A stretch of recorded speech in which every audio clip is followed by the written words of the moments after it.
In 1900, a physicist named Max Planck made a calculation he didn't fully believe. The mathematics worked. The prediction matched the experimental data with a precision that nothing before it had achieved. But what the equation implied, that energy doesn't flow continuously, that it moves in discrete, indivisible units, contradicted everything physics had assumed about the nature of reality for 200 years. Planck spent years trying to find the error in his own work. There wasn't one. What he had stumbled into, trying to solve a narrow technical problem about radiation from heated objects, was the first formal evidence that the universe operates according to laws that have no obligation to match human intuition. Laws that were present and operating long before anyone had the instruments to detect them. Laws that produce measurable consequences in the physical world, whether or not anyone understands the mechanism behind them. This is how every fundamental law announces itself, not through revelation, through a pattern that refuses to go away, no matter how many alternative explanations are applied to it. There is a pattern in human experience that has refused to go away for a very long time. It is the pattern of the interior reflected in the exterior, of the quality of a person's inner life, their dominant thoughts, their emotional atmosphere, their unexamined assumptions about what is possible, appearing with structural consistency in the circumstances they inhabit, not as a metaphor, not a coincidence, as a repeatable, observable relationship between two levels of the same reality. The Hermetic tradition encoded this relationship in a single line, preserved in fragments from Hellenistic Egypt and carried forward through 2,000 years of philosophy, alchemy, and early science. As above, so below. As within, so without. Hermes Trismegistus, whether a historical figure or a philosophical construct, was not offering spiritual comfort. He was describing a law, one that operates with the same indifference to belief that Planck's quantum behaves with indifference to classical physics. The principle of correspondence states that every level of reality mirrors every other level.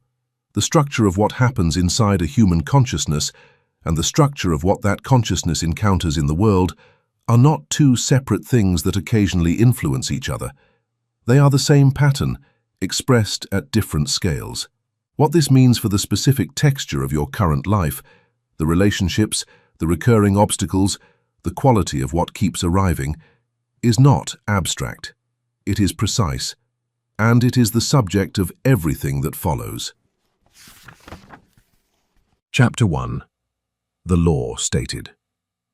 Think about something that has happened to you more than once, not a coincidence, a pattern. The relationship that ended for a reason you could clearly articulate, and then the next one, with a completely different person, ended for what turned out to be the same reason underneath a different story. The professional situation you finally escaped, only to find yourself 18 months later inside a nearly identical dynamic with different names and a different office. The financial pressure you resolved, watched disappear for a year, and then saw reconstruct itself at a slightly higher number, as if it had simply been waiting. You changed the circumstances, deliberately, with effort. The pattern didn't change. Most people, when this happens, conclude something is wrong with them, that they are making the same mistake repeatedly, that they have a blind spot they cannot locate, that the problem is somewhere in their behavior, their choices, their psychology. But here is what nobody tells you about that pattern. It is not a mistake. It is not a blind spot. It is not evidence of damage or deficiency. It is a correspondence, and it is operating with the same lawful precision as the force that keeps planets in orbit, indifferent to whether you understand it, indifferent to whether you believe in it, indifferent to how hard you are trying to produce a different result. Now consider something even more unsettling. In 1970, a psychiatrist named David Hawkins began measuring something that had never been formally measured before, the energetic signature of human emotional states. Not metaphorically, kinesiologically, using muscle response as a proxy for what the body registers below the threshold of conscious awareness. What he found was that certain emotional states produce a measurable weakening response in the physical body, not because of what those states feel like subjectively, because of what they correspond to at a level the conscious mind cannot access or override through willpower alone. Fear, shame, grief, apathy. These states do not merely feel heavy. What Hawkins documented across years of clinical observation was that certain emotional states produce consistent and measurable physiological responses, and that those responses interact with the environment in ways that make coincidence an insufficient explanation. The people who carried those frequencies did not attract difficult circumstances because they were thinking negative thoughts. They attracted them because they were in correspondence with them. Because at the level where reality is actually organized, like calls to like with a precision that makes coincidence an insufficient explanation. This is what the Hermetic Principle of Correspondence describes, not attitude, not positivity, not the power of belief, a structural law, one that has been operating in your life, in the specific texture of what keeps arriving, what keeps not arriving, what keeps repeating, since before you were aware it existed. The Hermetic Principle of Correspondence states something that is simple to say and takes a lifetime to fully absorb. Every level of reality mirrors every other level. The patterns operating at the largest scale of existence also operate at the smallest. What occurs in the domain of mind has a structural relationship, not a causal one, not a poetic one, but a lawful one, with what occurs in the domain of physical experience. As above, so below. As within, so without. You have heard this line before. Almost certainly, and almost certainly it passed through your awareness as something that sounded meaningful, without landing as something precise. That is what happens when a genuine technical description gets repeated long enough to become decoration. What Hermes Trismegistus was encoding, and what the scholars who preserved these fragments understood clearly, was not a spiritual encouragement. It was a structural description of how reality is organized. Not how it should be organized, how it actually is. Here is what the statement is actually claiming. It is claiming that there is no fundamental discontinuity between the outer and the inner, between what you experience in the world around you and what you carry at the level of mind and consciousness. These are not separate domains that occasionally influence each other. They are expressions of the same underlying pattern, operating at different levels of density. This is the distinction that everything else in this audiobook depends on. If the relationship between your inner life and your outer experience is one of influence, if the mind occasionally reaches out and nudges circumstances, then the practical implication is modest. Think more positively, and better things will tend to happen. This is the popular reduction of the principle. It is not entirely wrong, but it is so incomplete that it produces modest results at best and a quiet frustration in the people who apply it conscientiously and still find their circumstances unchanged.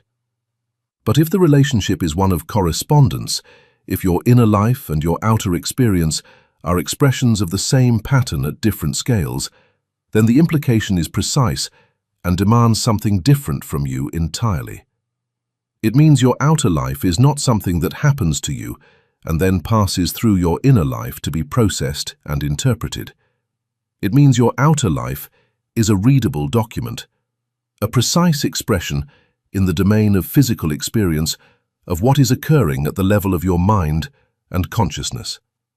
Not a punishment, not a reward, a correspondence. The Kybalion describes it this way. There is always a correspondence between the laws and phenomena of the various planes of being and life. Various planes. This is where most treatments of correspondence stop short, because explaining the planes requires precision, and precision is uncomfortable when the subject is consciousness. But precision is exactly what you need here, because the planes are not equally weighted. They are not simply different aspects of the same reality, all equally capable of initiating change. There is an order to them, a direction in which correspondence flows. And understanding that direction is what transforms this principle from something philosophically interesting into something that explains the specific texture of your life right now. The physical plane, the world of events, relationships, circumstances, outcomes, is not where this process begins. It is where it ends. Everything that appears in your physical experience has already taken form in a different way, at a different level, before it arrives there. The physical is always a translation, always the downstream expression of something that happened upstream first, which means the question worth asking is not what is happening in your life. The question worth asking is where it came from. And that is what the next chapter is about. Chapter 2. The Three Planes, where correspondence actually operates. There is a river in Iceland called the Oxara that has been flowing in the same direction for longer than Iceland has been inhabited. If you stand at the bank and watch the surface, you see one thing: water moving, rippling, carrying whatever lands on it downstream. But if you trace the river backward, upstream, past the visible surface, toward its source in the highlands, you find something the surface gives no indication of.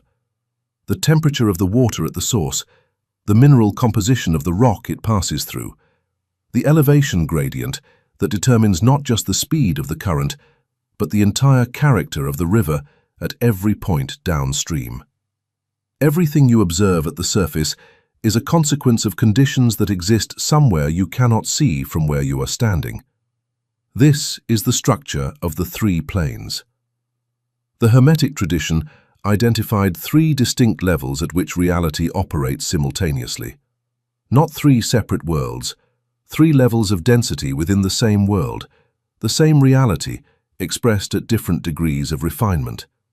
The first is the physical plane. This is the domain you are most familiar with. Events, objects, circumstances, relationships as they appear in daily life. Money as a number in an account. Health as a condition of the body. Work as a set of tasks and outcomes. This is the surface of the river, visible, immediate, and apparently self-explanatory. The second is the mental plane. This is the domain of thought, belief, imagination, and the accumulated conclusions a person has drawn about themselves and the world over the course of their life. Not thoughts in the sense of things that pass through awareness and disappear. Thoughts in the sense of structures, persistent patterns of interpretation that filter every new experience through the lens of everything that came before. This is the current beneath the surface. You cannot see it directly from the bank, but it determines everything about what happens at the surface. The third is the spiritual plane. This is the most difficult to describe precisely without drifting into language that loses rigor. The Hermetic tradition understood it as the domain of consciousness itself, not individual consciousness, but the underlying field of awareness from which individual minds emerge. The highland source of the river, the origin point of the current that produces the current that moves the surface. Now here is what the principle of correspondence states about these three planes. They mirror each other, always, without exception. What exists at one level has a corresponding expression at every other level. A pattern at the spiritual plane generates a corresponding pattern at the mental plane. A pattern at the mental plane generates a corresponding pattern at the physical plane. The correspondence flows in one direction, from source to surface, from above to below, from within to without. This is the technical content of the ancient formula. It is not symmetrical. It does not say that the surface influences the source equally. It describes a hierarchy, not of value, but of causation. Consider what this means for your daily experience. When you wake up in the morning, already carrying a specific quality of inner weather, a low-grade anxiety, a background sense that things are unlikely to go well, a persistent feeling of being slightly behind, you do not choose to carry it. It is simply present, and it was present before the day gave you any evidence to justify it. That inner weather is not generated by your circumstances. It is generated at the mental plane and then expressed through the lens of whatever circumstances present themselves during the day. The circumstances do not cause the inner weather. The inner weather causes you to experience the circumstances in a particular way and, over time, to generate circumstances that correspond to it. This is why two people can have objectively identical mornings, same commute, same workload, same interactions, and have completely different experiences of the same day. They are not living in the same plane. One is living downstream from a source that is relatively clear. The other is living downstream from a source that is turbid. The surface looks the same, the water is not.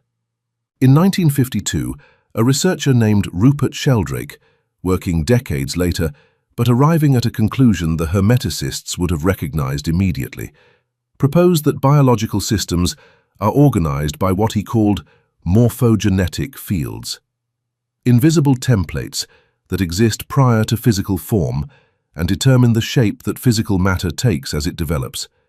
A human embryo, in the earliest stages of development, does not yet have the structure of a human body, but it develops that structure with extraordinary precision, guided by a field that precedes the physical form it produces. Sheldrake's hypothesis was controversial. It remains contested, but the structure it describes, an invisible organizing principle that exists at a different level of density than the physical form it generates, is precisely what the Hermetic tradition was pointing to 2,000 years before Sheldrake had language for it. The mental plane is the morphogenetic field of your life. It is the invisible template that organizes the physical circumstances you inhabit. Not by controlling events directly, the law is not that simple, and the universe is not that mechanical, but by establishing the correspondence between what you carry internally and what the physical plane expresses in response. Here is what makes this genuinely uncomfortable to sit with. The mental plane, for most people, is not something they have examined with any precision. It is a collection of conclusions drawn largely in childhood, modified slightly by experience, and then operated as if they were facts about reality, rather than interpretations of it. The belief that certain things are possible for certain kinds of people, the unexamined assumption that the world operates according to rules that were established by early experience, the persistent sense that certain outcomes, however much they are consciously desired, are somehow not quite available. These are not thoughts in the ordinary sense.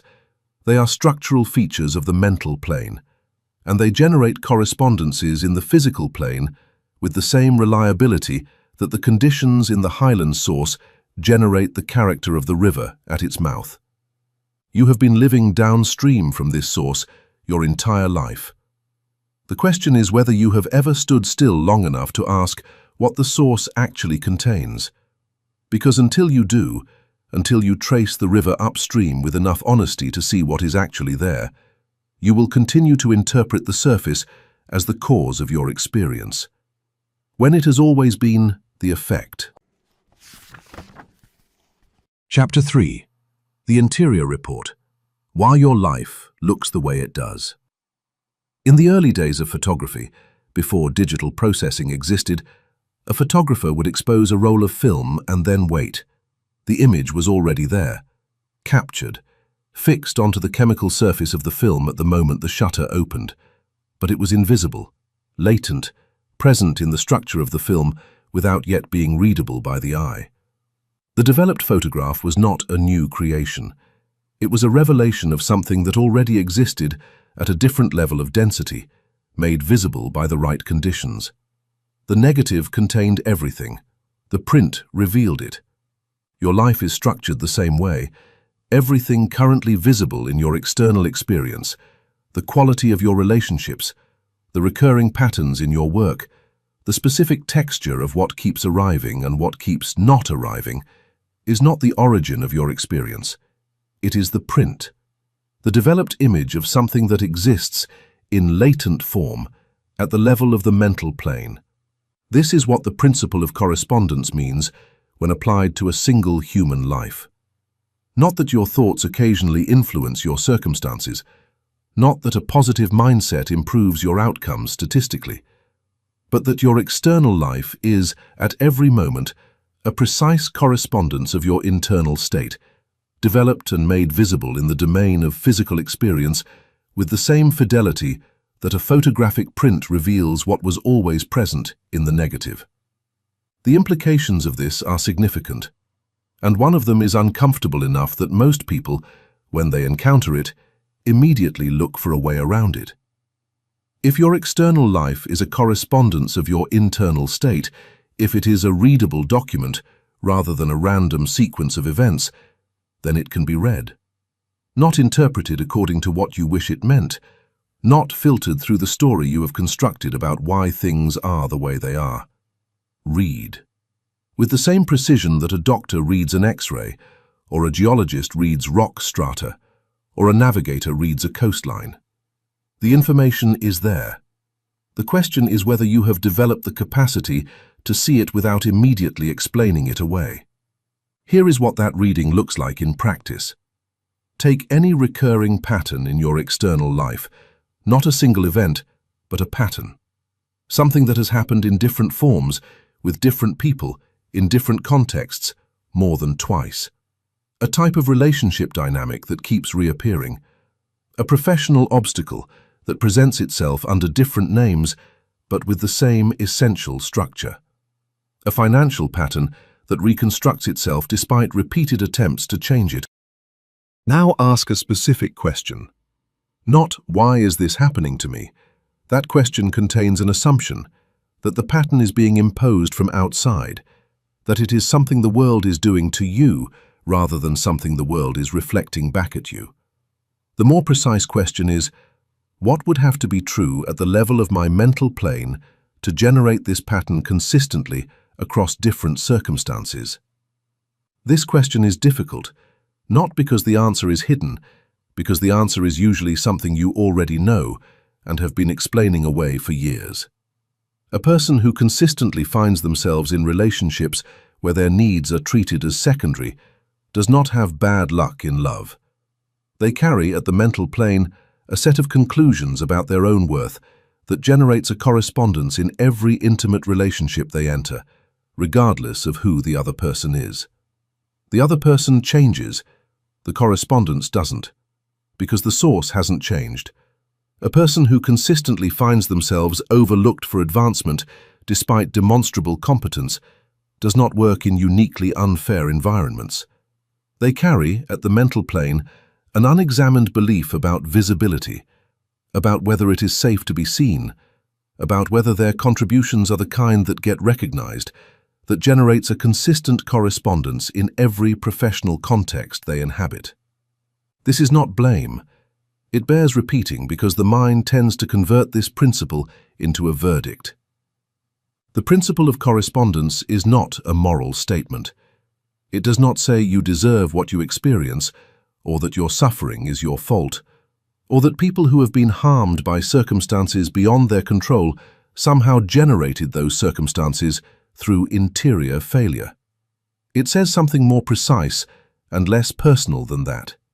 It says that the structure of your external experience corresponds to the structure of your internal state, and that this correspondence is lawful, consistent, and observable if you are willing to look at it clearly. The distinction between blame and mechanism is the difference between a doctor telling a patient they deserve their diagnosis and a doctor explaining the physiological process that produced it. One is a judgment, the other is information. And information, unlike judgment, can be acted upon. Now consider what it means that this correspondence is always operating. It means your external life has been providing you with accurate information about your internal state continuously, in every relationship, every professional situation, every financial pattern, every recurring frustration. Not as punishment, as correspondence. The physical plane has been developing the negative of your mental plane and displaying the print in front of you, in real time, for your entire life. Most people look at the print and see only the surface. They see the difficult relationship, the stalled career, the recurring financial pressure, and they direct their energy toward changing those things directly, toward improving the print by working on the print. But the print cannot be changed by working on the print. The fidelity of the correspondence is complete. The physical plane will continue to express what the mental plane contains, regardless of how much effort is directed at the surface level. This is not pessimism. It is the mechanism. And understanding the mechanism is the only path to working with it rather than against it. There is one more thing the interior report reveals that is worth sitting with before moving forward. The patterns that are most resistant to change, the ones that have persisted across multiple relationships, multiple jobs, multiple attempts at resolution, are not the most deeply damaged parts of your mental plane. They are the most deeply believed. Damage can heal. Belief has to be examined first.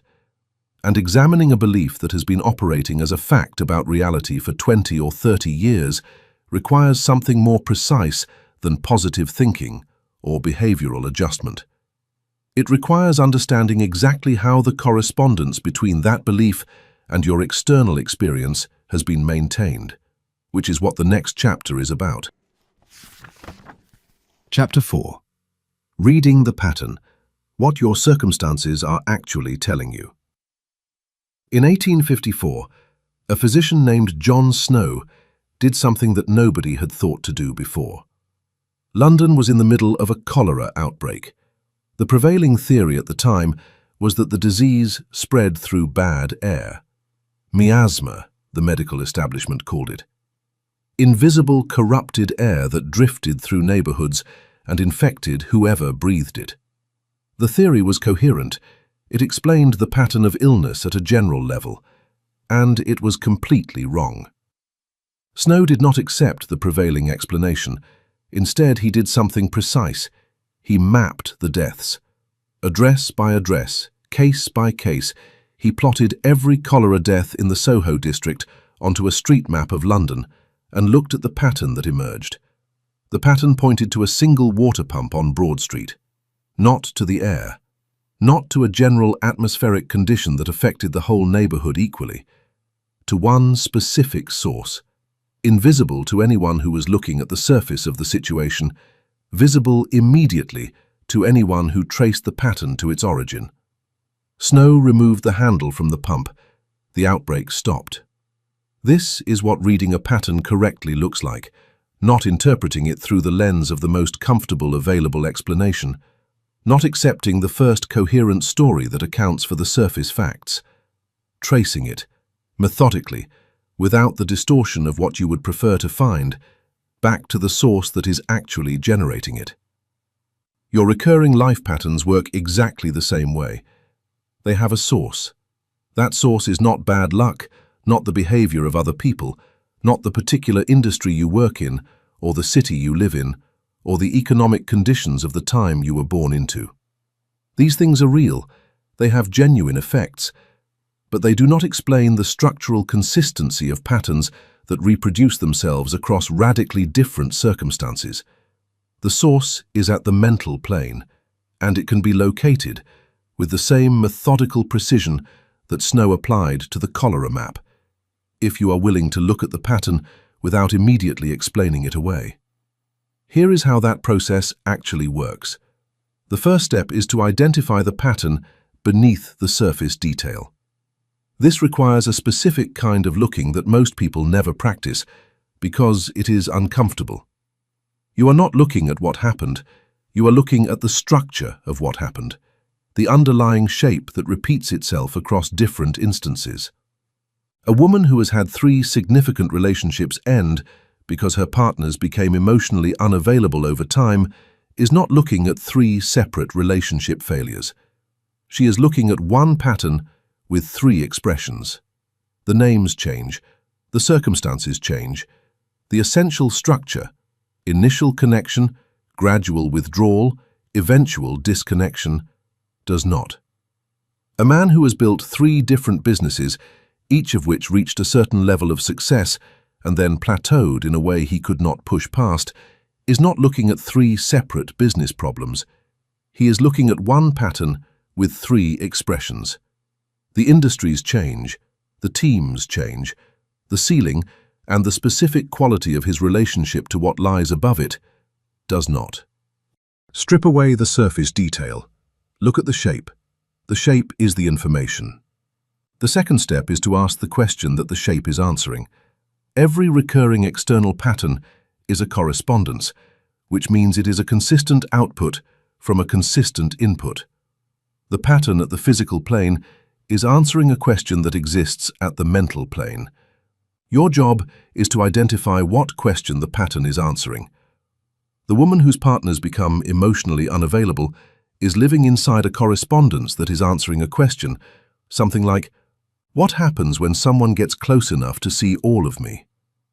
The pattern is the answer her mental plane has been generating consistently across every relationship. Not because she chose it, because it corresponds to something she believes, at a level that precedes conscious choice, about what intimacy ultimately produces. The man whose businesses plateau at the same ceiling is living inside a correspondence that is answering a question. Something like, how much success is safe for someone like me? The ceiling is not a market condition, it is a correspondence. The limit exists at the mental plane first, and the physical plane expresses it with complete fidelity. Finding the question requires honesty that is genuinely uncomfortable. Because the question, when you find it, almost never sounds like a belief, it sounds like a fact. It sounds like a simple observation about how the world works, so obvious and so long-standing that it has never occurred to question it. That is the signature of a belief that has been operating at the mental plane long enough to become structural. It no longer presents itself as an interpretation, it presents itself as reality. The third step, and this is the one that requires the most precision, is to distinguish between the pattern and the circumstances that express it. John Snow could have spent years improving the air quality in Soho, better ventilation, cleaner streets, reduced overcrowding. All of these things would have been improvements. None of them would have stopped the cholera, because none of them addressed the source. You can spend years improving the surface of your life, new relationships, new jobs, new cities, new strategies, and the pattern will remain. Not because you are incapable of change, because you are directing change at the print rather than the negative, at the physical plane rather than the mental plane, where the pattern actually lives. This is the point at which most approaches to personal change fail, not because the techniques are wrong, because they are applied at the wrong level. The principle of correspondence does not say that changing your circumstances is impossible. It says that lasting change at the physical plane requires a prior change at the mental plane, that the correspondence flows in one direction, that the surface will always, eventually, reflect the source.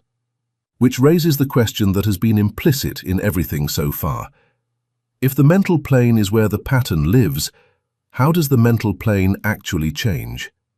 Not through willpower, not through positive thinking, not through behavioral modification applied consistently enough and long enough. Through something more precise than any of those, and that precision is what the next chapter is concerned with. Chapter 5. The Direction of Change, Why Working on Circumstances Doesn't Work. In the summer of 1957, an engineer named Gordon Moore was working on a problem that seemed, at the time, purely technical. He was trying to understand why transistors, the tiny switches that control electrical signals in electronic devices, kept getting smaller and cheaper at a rate that nobody had predicted and nobody could fully explain.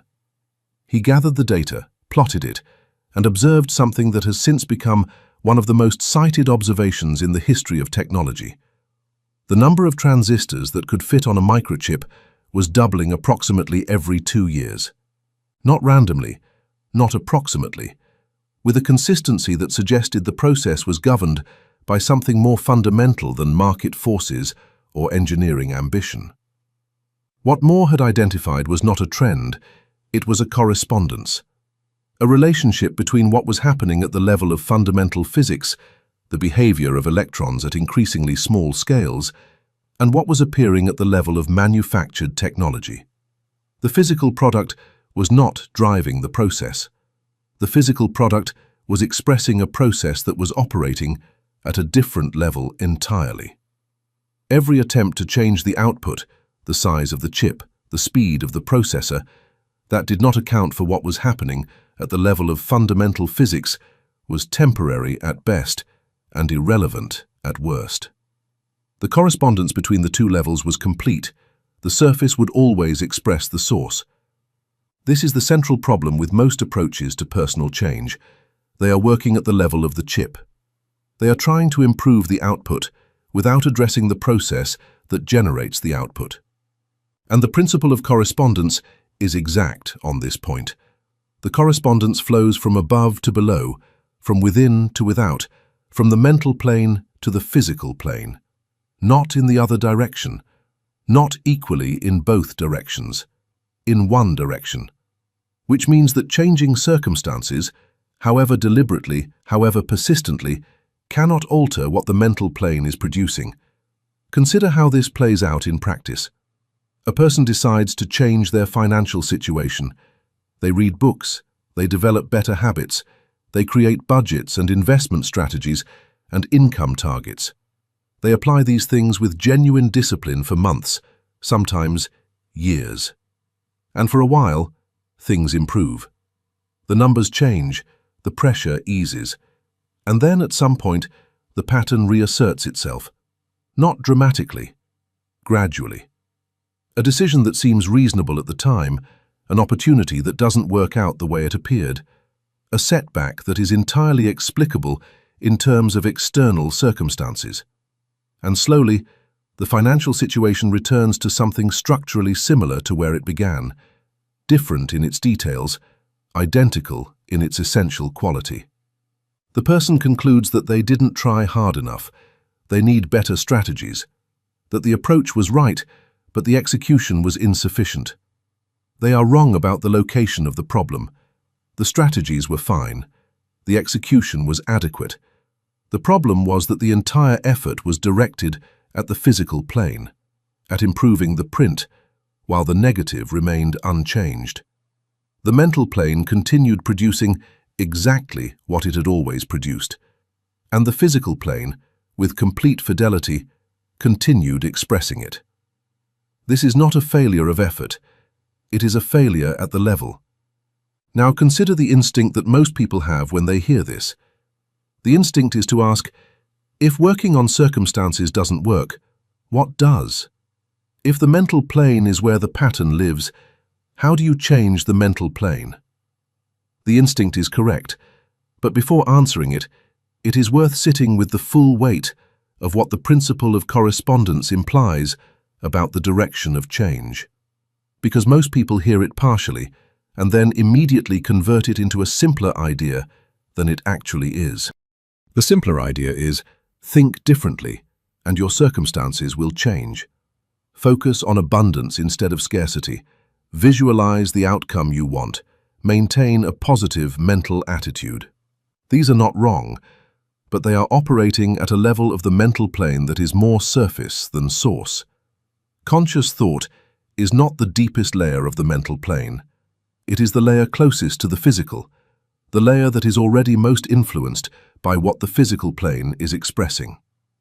Changing your conscious thoughts about money while the deeper structures of the mental plane remain unchanged is like adjusting the temperature gauge on a thermometer to change the temperature of the room. The gauge moves, the room doesn't.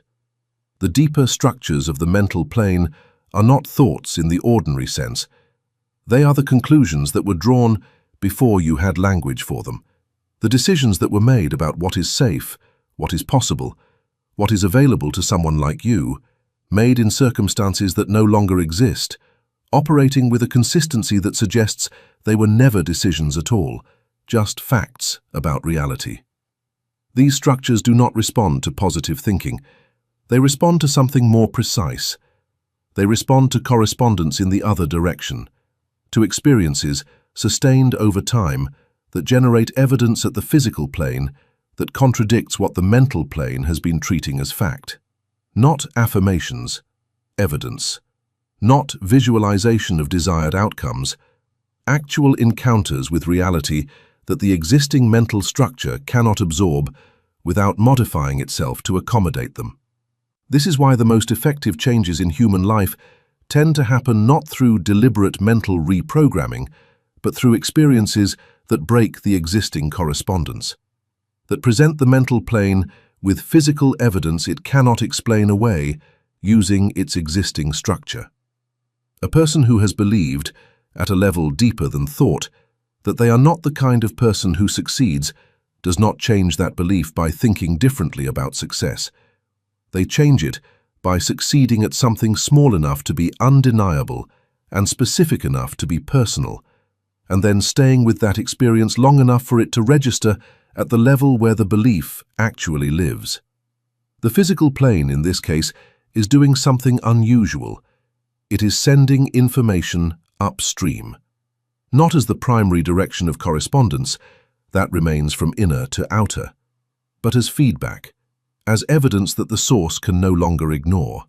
This is the mechanism of genuine change, and it requires understanding something about the relationship between the mental and physical planes that the Hermetic tradition described with precision, and that quantum physics has approached from a completely unexpected direction, which is what the next chapter is about. Chapter 6. Correspondence and Quantum Reality. What physics found when it wasn't looking. In 1935, Albert Einstein wrote a paper he intended as a refutation. Together with two colleagues, Boris Podolsky and Nathan Rosen, he described a thought experiment designed to demonstrate that quantum mechanics was incomplete as a theory of reality. The paper argued that if quantum mechanics were correct, it would require something Einstein considered physically impossible: two particles, separated by any distance, instantaneously affecting each other's states without any signal passing between them. Einstein called it spooky action at a distance. He meant it as a criticism. What he had actually done, without intending to, was provide the first formal description of quantum entanglement. The phenomenon he considered too absurd to be real has since been confirmed experimentally, repeatedly, under conditions that rule out every conventional explanation for how the correlation between distant particles could be maintained. The particles are not communicating. There is no signal. There is no mechanism in the ordinary sense of the word. There is correspondence. Two particles that have interacted become entangled, which means they share a quantum state that is not localized in either particle individually, but exists as a property of the system they form together. When one particle is measured and its state is determined, the other particle's state is simultaneously determined, regardless of the distance between them. Not because information traveled from one to the other, because they are, in a sense that has no classical analog, still the same system. The universe, at its most fundamental level, does not treat separation as absolute. It treats correspondence as primary. Now consider what this implies, not about particles, but about you. The Hermetic tradition described the mental and physical planes as different levels of density within the same system, not separate domains that occasionally interact, expressions of the same underlying reality at different degrees of refinement. The principle of correspondence states that what occurs at one level has a structural relationship with what occurs at every other level, not through mechanical causation passing linearly from one domain to another, but through a correspondence that is intrinsic to the structure of reality itself. Quantum entanglement demonstrates this at the subatomic level with mathematical precision. But the more unsettling discovery, the one that the physics community has spent decades trying to absorb, is not entanglement itself. It is what entanglement implies about the role of the observer. Here is what the experiments actually showed. Before a quantum particle is measured, it does not have a definite state. It exists in what physicists call a superposition, a simultaneous presence of all possible states, each with a certain probability. The particle is not in one state that we simply haven't discovered yet. It genuinely has no single definite state until the act of measurement occurs. When measurement happens, when a conscious observer directs attention toward the system and records a result, the superposition collapses. One possibility becomes actual, the others cease to be available. The act of observation does not reveal what was already determined. It participates in the determination of what becomes real. This was not what the physicists expected to find. It was not what they were looking for.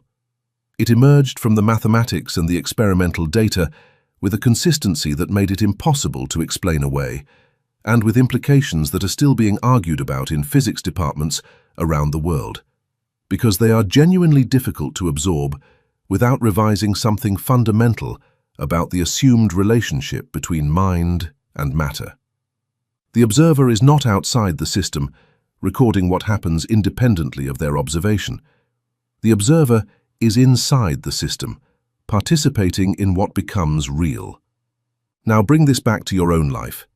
You are not moving through a world that exists in fixed, definite states independently of your consciousness.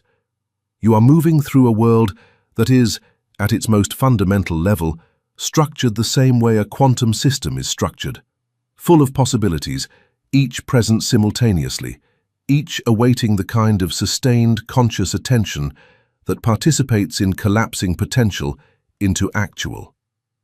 What you consistently observe about yourself, what you treat as fact about your own nature, your own capacity, your own worth, does not simply reflect a reality that exists independently of that observation. It participates in determining which possibility becomes real. This is not a metaphor drawn loosely from physics. It is the same structural principle operating at a different scale. The observer effect does not stop at the subatomic level because the equations become inconvenient at larger scales. The universe is not structured differently at the human scale than it is at the quantum scale. The principle of correspondence states that the same laws operate at every level. As above, so below. As in the behavior of particles, so in the behavior of a life. What this means practically is something most people have never fully confronted. The beliefs you hold about what is possible for you, the conclusions you have drawn about your own nature, your own capacity, your own place in the structure of things, are not passive observations of a fixed reality. They are acts of observation in the precise quantum sense. They are participating, continuously and lawfully, in collapsing the field of possibility that surrounds your life into the specific actuality you inhabit. The person who observes themselves as someone for whom financial security is perpetually just out of reach is not describing their circumstances. They are participating in generating them, collapsing the field of financial possibility toward the outcome that corresponds to what their observation treats as real. The person who observes every new relationship through the lens of how the previous ones ended is not being realistic. They are being a quantum observer, directing sustained conscious attention toward a specific set of possibilities and participating in making those possibilities more actual than the others. This is why the Hermetic tradition placed correspondence at the center of its understanding of reality. Not because it is comforting, because it is precise. The correspondence between your inner life and your outer experience is not a loose tendency that operates sometimes under certain conditions. It is a structural feature of the reality you inhabit, as consistent and as impersonal as the mathematics that describes what happens when a conscious observer interacts with a quantum system. You have been observing your life into its current shape for as long as you have been alive. The question the final chapter is concerned with is not whether this is true. By now, you either recognize it as true or you are still looking for a reason it doesn't apply to you. The question is what you do with it. Chapter 7. Living as the Cause. What the Principle Demands and What it Offers. There is a particular kind of musician that other musicians recognize immediately. Not by the technical precision of their playing, not by the complexity of what they choose to perform, by something harder to name, a quality of presence that suggests the music is not being produced in real time, but retrieved. As if the performance is a translation of something already complete at a level the instrument simply makes audible. Yo-Yo Ma, in an interview given late in his career, described practicing a piece of music until he could no longer distinguish between hearing it and playing it, until the interior experience of the music and the exterior production of it became, in his words, the same event. This is what living in alignment with the principle of correspondence actually looks like. Not a technique, not a practice in the sense of something you do for 30 minutes in the morning and then set aside. A reorientation, a fundamental shift in the relationship between what you carry internally and what you direct toward the world, that eventually becomes indistinguishable from simply being who you are. The principle demands something specific from you. It is worth stating it plainly before describing what it offers.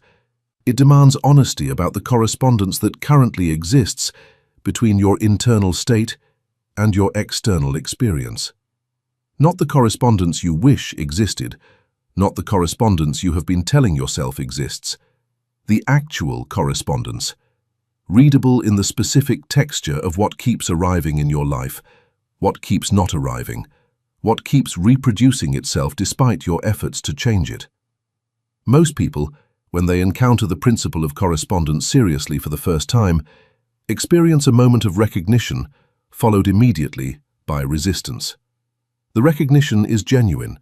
Something in them knows, without needing to reason through it, that what the principle describes is true. The resistance is also genuine, because if it is true, then the story they have been telling about why their life looks the way it does requires revision.